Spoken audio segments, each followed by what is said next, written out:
Hello and नमस्कार everyone, आप सबका स्वागत है आपके अपने channel shake of limitless education में। आज हम रेशियो एंड प्रपोर्शन की क्लास 4th करेंगे। 20 क्वेश्चंस तक हमने प्रीवियस 3 वीडियोस में कवर अप कर लिया है। आज देखेंगे 21st question and the question is a bag contains 480 coins of 50 rupees 50 paises, 25 paises and 10 paises in the ratio of their values 5:3:1।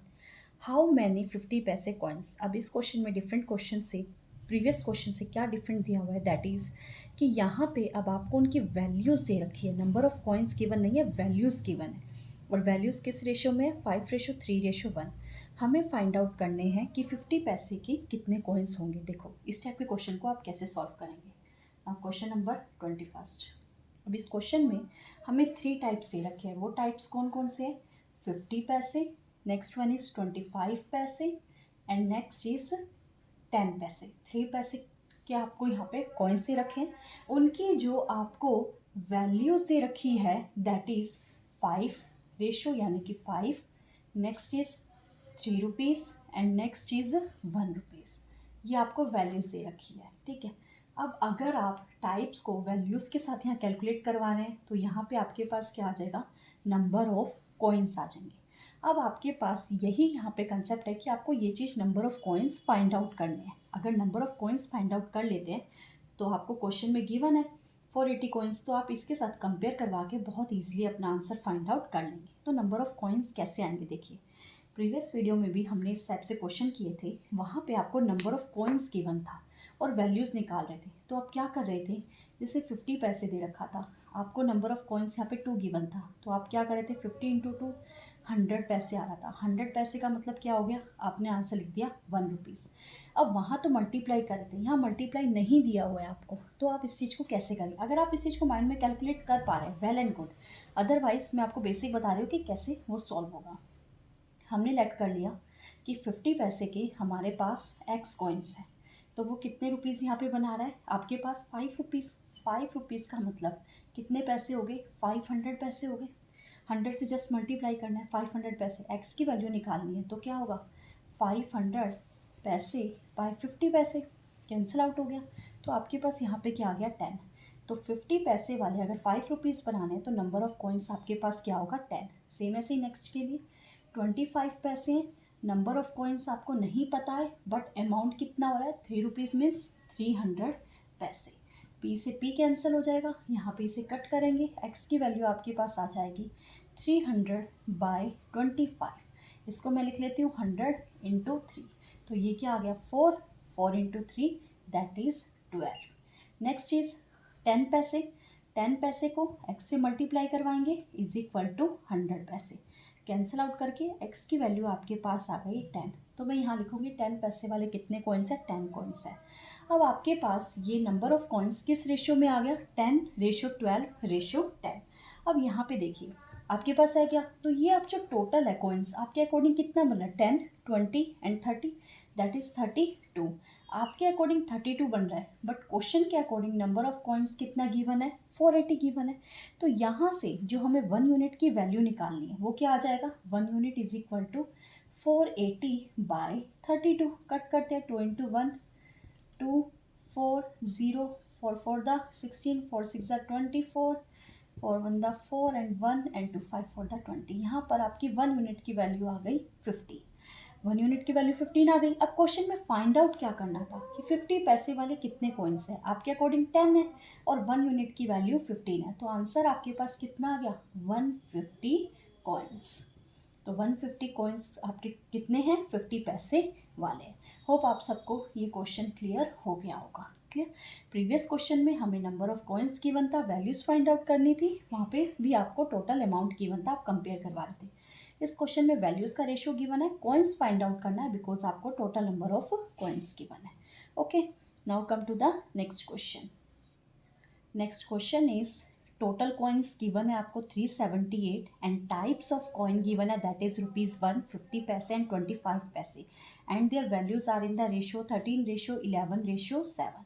We have to find the number of coins of 50 पैसे. अब same question है जैसा हमने प्रीवियस क्वेश्चन किया था, तो इस question को आप खुद सॉल्व करेंगे और आंसर आपका यहाँ पे आ जाएगा 132 कॉइन्स. क्लियर, बिल्कुल सेम प्रीवियस क्वेश्चन की तरह ही है. इस क्वेश्चन को आप सॉल्व करिएगा, डेफिनेटली आपका आंसर सॉल्व हो जाएगा अगर आपने प्रीवियस 21st क्वेश्चन को ध्यान से समझा है तो.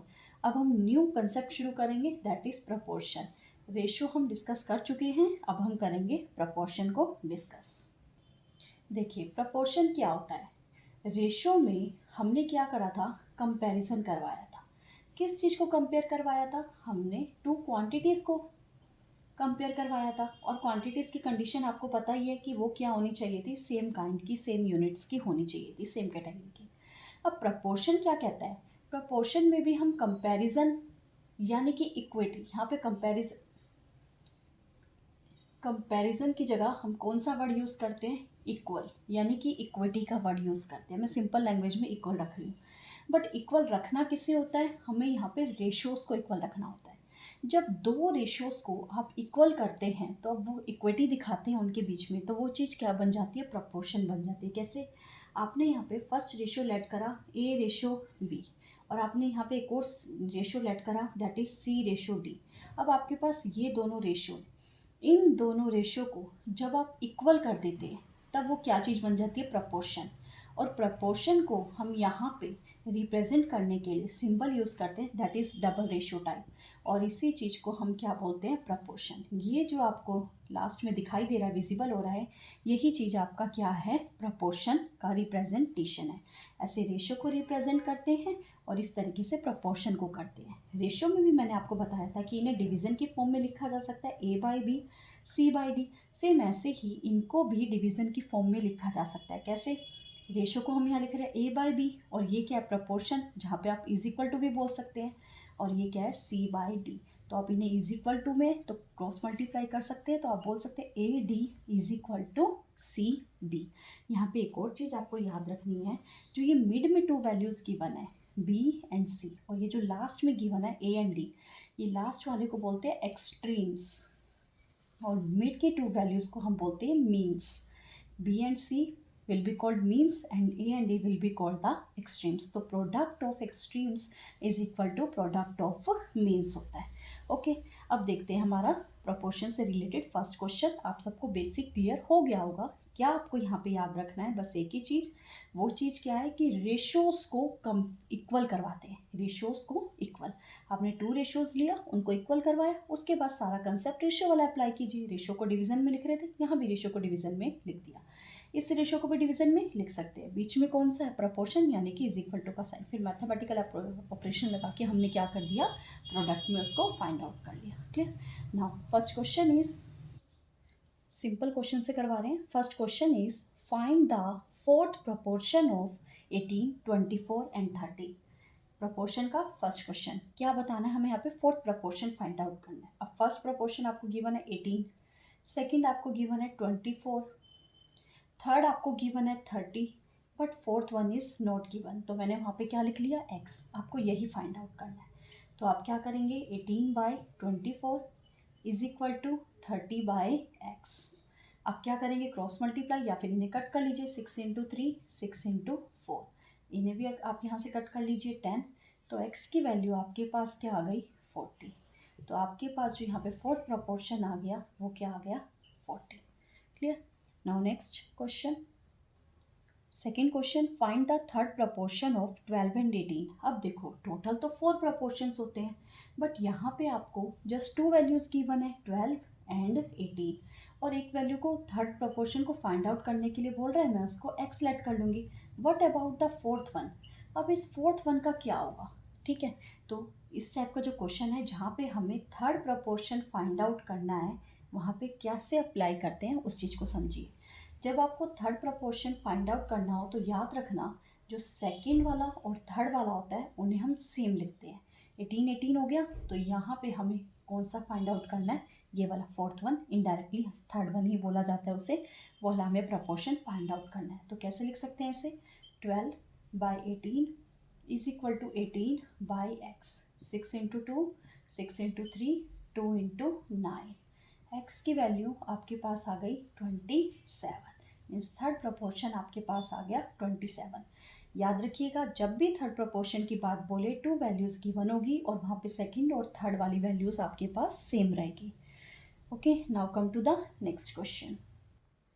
Next third question is find the mean proportion of 4 and 9। अब देखो मीन प्रपोर्शन क्या होता है, मैंने अभी वर्ड बताया था आपको, एक मीन एंड एक्सट्रीम्स। अब ये दोनों चीज़ होती क्या है ये भी मैंने आपको क्लियर कर दिया, बट ये फाइंड आउट कैसे होंगे वो चीज़ देखिए। अब मीन्स का मतलब क्या होता है, आपके पास यहाँ पे टोटल 4 वैल्यूज़ होती है, जहाँ पे ये जो मिड वाले 2 होते हैं इन्हें ही क्या बोलते हैं, हम मीन्स बोलते हैं। अब ये तो आपको गिवन ही नहीं है, यहाँ पे मैं इसे एक्स लिख के रिप्रेजेंट कर रही हूँ, एक्स एंड हेयर डी। अब ये तो आपको फाइंड आउट करना है, मीन्स फाइंड आउट करना है। तो एक्सट्रीम्स आपको गिवन है, यस गिवन है। जब वो बोला मीन प्रपोर्शन फाइंड आउट करो किन के, 4 and 9 के, तो मैं यहाँ लिख सकती हूँ 4 और यहाँ लिख सकती हूँ 9। ठीक है, तो ये कैसे लिखा जाएगा, 4/x is equal to x by 9। Solve करेंगे 36 is equal to x square. तो x की वैल्यू आपके पास यहाँ पे क्या आ जाएगी, 6। हमेशा ये यहाँ पे पॉजिटिव वैल्यूज़ ही ली जाती है, तो इसलिए x का आंसर आपके पास आ गया 6। एग्जाम में आप ऐसे नहीं करेंगे, आपको डायरेक्ट पता होना चाहिए। अगर मीन प्रपोर्शन की बात कर रहा है तो एक्सट्रीम्स का यहाँ पे प्रोडक्ट लिखिए, is equal to x square लिखिए और x की वैल्यू 6 लिख के फाइंड आउट कर लीजिए। पेन उठाने की भी ज़रूरत नहीं, ये तो माइंड में ही हो जाएगा। ठीक है, now come to the next question.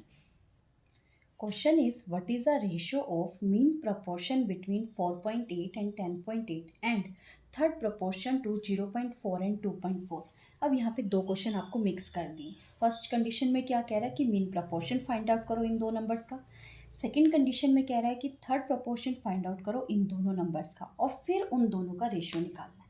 तो देखते हैं फर्स्ट सेकंड फोर्थ क्वेश्चन। यहाँ पे दो कंडीशंस हैं, पहले फर्स्ट कंडीशन को सॉल्व कर रहे हैं जहाँ पे हमें क्या फाइंड आउट करना है, मीन प्रपोर्शन। ओके, किस किस का फाइंड आउट करना है, ऑफ 4.8 एंड 10.8 फाइंड आउट करते हैं। कैसे होगा, डायरेक्ट कर रहे हैं, x square is equal to 4.8 into 10.8, square root करना है, एक्स बाई 10 आएगा यानी 1/10 तो बाहर आ गया, अंडर रूट 48 एंड 108। अब ये आपके ऊपर डिपेंड करता है आप इसको किस तरीके से सॉल्व करते हैं। मैं कैसे सॉल्व करती हूँ, मैं इनके फैक्टर्स बना लेती हूँ, बट प्राइम फैक्टर्स नहीं बोलूँगी मैं। प्राइम फैक्टर्स अगर अगर आपको सूटेबल है तो प्राइम फैक्टर्स भी बना के कर सकते हैं, बट वो थोड़ा सा लेंथी हो जाएगा। जब हम इस कॉम्पिटिटिव एग्ज़ाम के लिए एग्जामिनेशन हॉल में बैठे तो हमें अपना एक एक सेकेंड बचाना है, तो उस चीज़ के लिए हमें ज़रूरी नहीं है कि प्राइम फैक्टर्स को ही हम फॉलो करें। आप देख सकते हैं यहाँ पे आपको क्या सबसे बड़ा ऐसा नंबर दिखाई दे रहा है, आपकी नॉलेज में कहाँ तक जा रहा है कि वो इन दोनों का ही मल्टीपल हो। तो मेरे माइंड में एकदम से इन्हें देखते ही 6 आ रहा है, हाँ ये 6 के टेबल पे जा रहा है। कैसे, देखिए मैं आपको करके बता रही हूँ।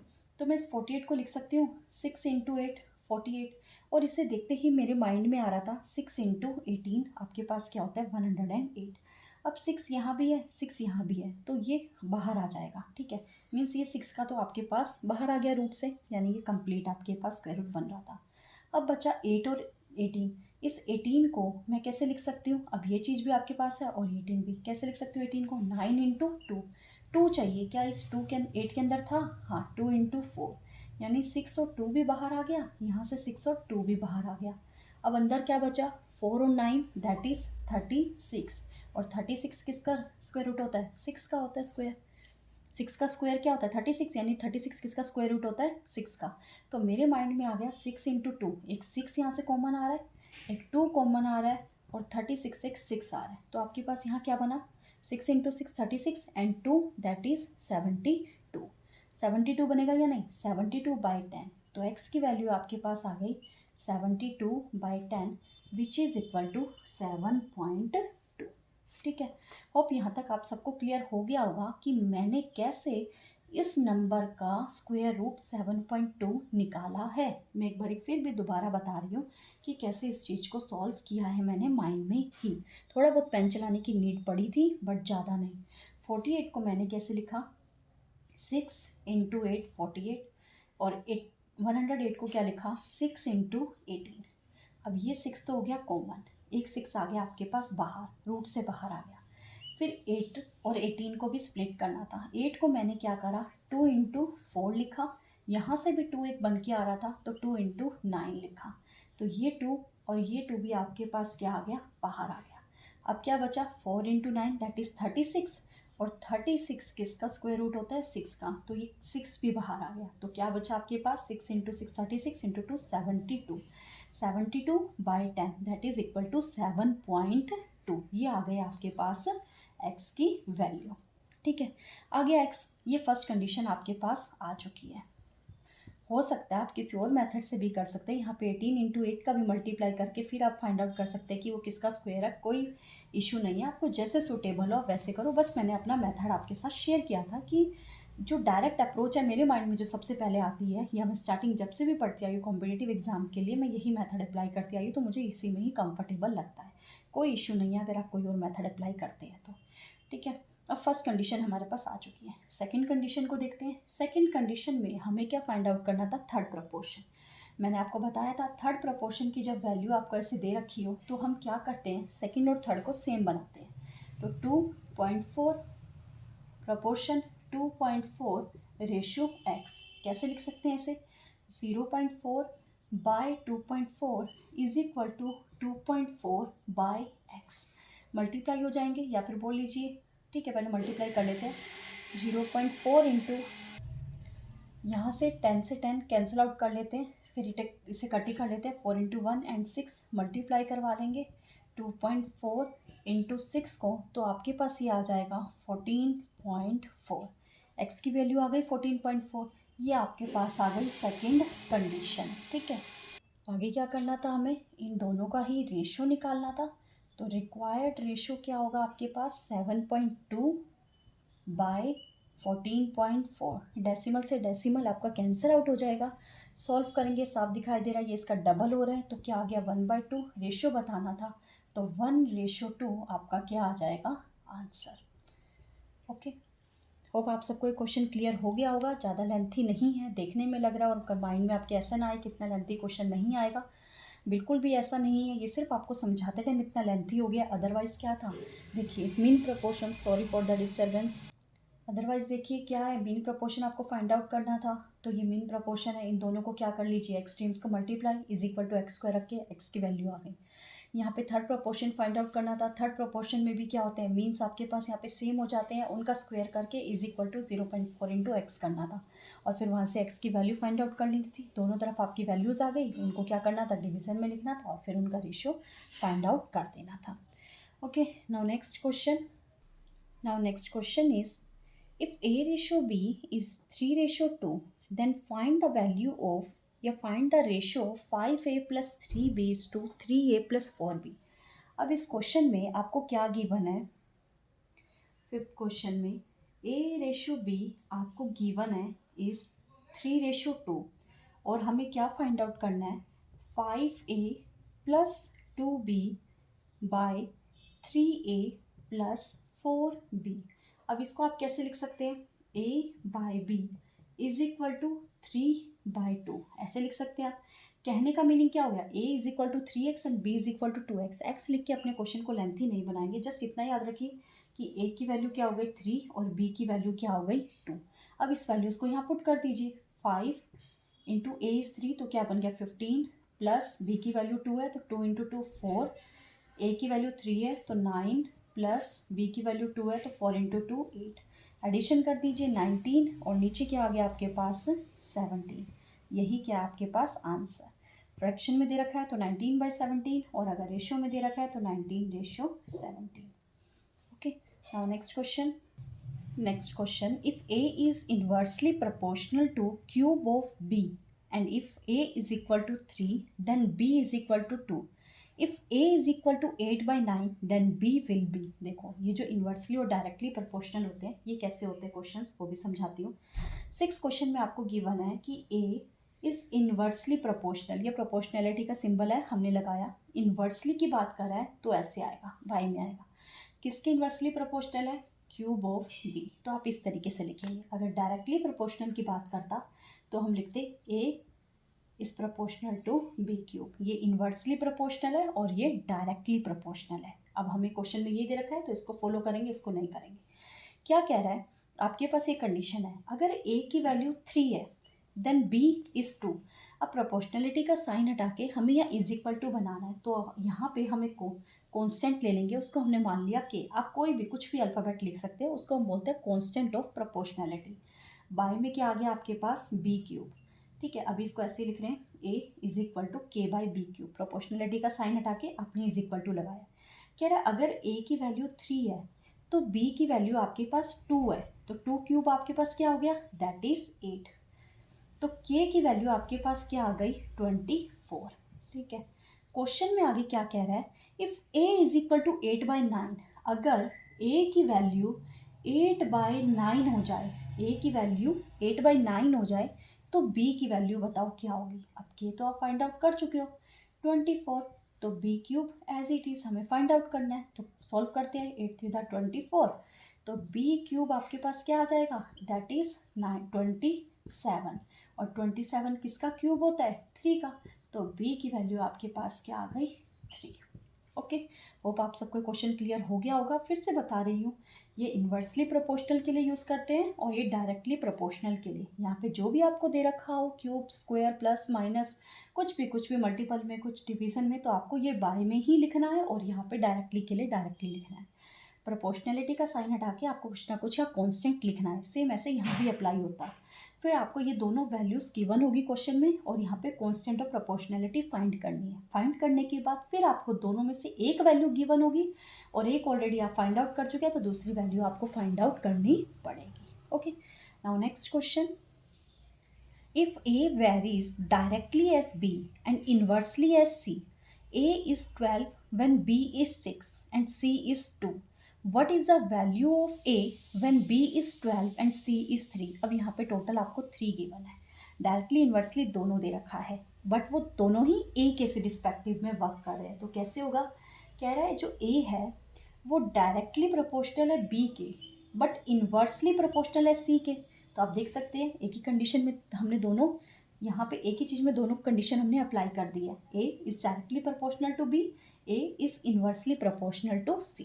प्रोपोर्शनलिटी का यहाँ पे सिंबल हटा के इज इक्वल टू लगाते हैं, कॉन्स्टेंट ऑफ प्रोपोर्शनलिटी बाय।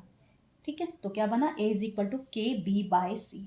अब क्वेश्चन में कह रहा है A is 12 when B is 6 and C is 2। तो आपके पास यहाँ पे के की वैल्यू क्या आ जाएगी, 4 आ गई के की वैल्यू। 3 को डिनोमिनेटर में ले आएंगे तो यहाँ पे कट होके आपके पास के की वैल्यू आ गई 4। फाइंड आउट क्या करना था, फाइंड आउट करना था what is the value of A. A की वैल्यू कब होगी, क्या होगी, के प्लेस पे 4 पुट करेंगे जब बी क्या होगा आपके पास 12 एंड सी क्या होगा 3। ये यहाँ पे मल्टीप्लाई का साइन है, डॉट मीन्स, तो 4, तो आपके पास ए की वैल्यू होगी 16। ऐसे ही सारे क्वेश्चंस होंगे डायरेक्टली एंड इन्वर्सली प्रोपोर्शनल के। होप आप सबको अब ये इन रेशो में एंड प्रपोर्शन में कोई डाउट नहीं होगा। रेशो ज़्यादा इंपॉर्टेंट होता है देन दी प्रपोर्शन, तो रेशो पे ज़्यादा फोकस करना। प्रपोर्शन का आपको थोड़ा बहुत बेसिक भी पता है। सभी क्वेश्चंस के टाइप में से अगर एक ही क्वेश्चन भी आप कर लेते हैं, जो कि मैंने ट्राई करा है क्वेश्चंस करवाने के सारे, तो आपका प्रपोर्शन डेफिनेटली क्लियर हो जाएगा। रेशो पे ज़्यादा फोकस करना। और भी मैं वीडियोस के साथ आऊँगी जहाँ पे हम और भी डिफ़िकल्ट क्वेश्चंस करेंगे, बट इन वीडियोस में 4 वीडियोस में मैंने रेशियो एंड प्रपोर्शन से रिलेटेड जितना बेसिक हो सकता था आपको सारा बताया है। आगे के वीडियोस में हम डिफ़िकल्ट क्वेश्चंस करेंगे जो कि ज़्यादा प्रीवियस ईयर क्वेश्चन पेपर्स में देखने को मिले हैं। आज की क्लास में इतने ही क्वेश्चंस। अगर आपको रेशियो एंड प्रपोर्शन चैप्टर अच्छा लगा हो, चारों वीडियोस आपको पसंद आई हो, तो वीडियो को लाइक करना मत भूलिएगा और चैनल पे फर्स्ट टाइम आए हैं तो चैनल को सब्सक्राइब करना भी मत भूलिएगा। Thank you.